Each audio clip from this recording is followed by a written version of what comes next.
நடிகை த்ரிஷா மணிரத்னம் இயக்கத்தில் ஏற்கனவே 3 படங்களில் நடித்து இப்போ 4வது முறையாக தக்லை படத்துலையும் நடிச்சிருக்காங்க. தரமான சம்பவத்துக்காக ரசிகர்கள் எல்லாரும் காத்துக்கிட்டு இருக்காங்க அப்படின்னு தான் சொல்லணும்.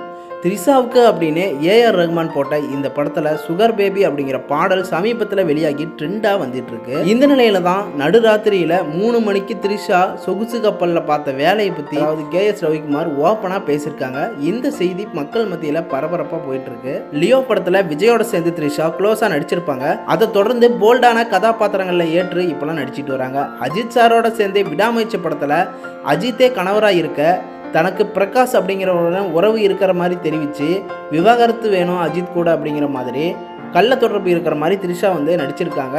இதை பார்த்த ரசிகர்கள் எல்லாருமே தியேட்டர்லேயே அவங்கள திட்ட ஆரம்பிச்சிட்டாங்க அப்படின்னு சொல்லலாம். அதே போல் குட் பை டக்லை படத்துலையுமே அஜித் மீது ஒரு பிரியமே இல்லாத மாதிரியான மனைவியாக தான் நடிச்சிருப்பாங்க. இந்த நிலையில் இப்போ தக்லை படத்தில் சிம்புவுக்கு பதிலாக கமல்ஹாசனுக்கு ரகசிய சிநேகிதியாக அவர் நடிச்சிருப்பதை பார்த்து பலரும் ஷாக் ஆயிட்டாங்க அப்படின்னு சொல்லலாம். அதாவது ரசிகர்கள் எல்லாரும் சிம்பு த்ரிஷா அதாவது விண்ணை தாண்டி வருவாயா ஜோடியை மறுபடி சேர்த்து வைப்பாரு அப்படின்னு பார்த்தா கமல்ஹாசனுக்கு ரகசிய சிநேகிதியாக கொடுத்து எல்லாரையுமே சாக்காக வச்சுட்டாரு அப்படின்னு சொல்லலாம். இதை தொடர்ந்து இப்போ தக்லை படத்தோட ப்ரமோஷனில் இவங்கெல்லாம் கலந்துருக்காங்க. அப்போ தான் வந்து நடிகை த்ரிஷா கிட்ட சுகர் பேபி பாடலை குறித்தும் பல கேள்விகள் அதாவது ஏடாகூடமான கேள்விகள் எல்லாம் கேட்டிருக்காங்க. ஆனால் த்ரிஷா ஸ்மைல் பண்ணிட்டே அதுக்கெல்லாம் பதிலளிச்சுட்டு கடந்து போயிட்டாங்க. இந்த நிலையில தான் கேஎஸ் ரவிக்குமார் பேசும்போது த்ரிஷா 3 மணிக்கு பண்ண ஒரு சேட்டை வேலையை பற்றி தான் சொல்லியிருக்காரு. அதாவது கேஎஸ் ரவிக்குமாரோட இயக்கத்தில் கமல்ஹாசன், த்ரிஷா, மாதவன் உள்ளிட்டோர் மன்மதன் அம்பு அப்படிங்கிற படத்தில் நடிச்சிருந்தாங்க. அந்த படத்துக்காக சொகுசு கப்பல்ல வந்து ஷூட்டிங் வந்து நடந்துட்டு இருந்துச்சாமா. அதுல ஒரு நாள் நடுராத்திரி மிட்நைட் 3 மணிக்கு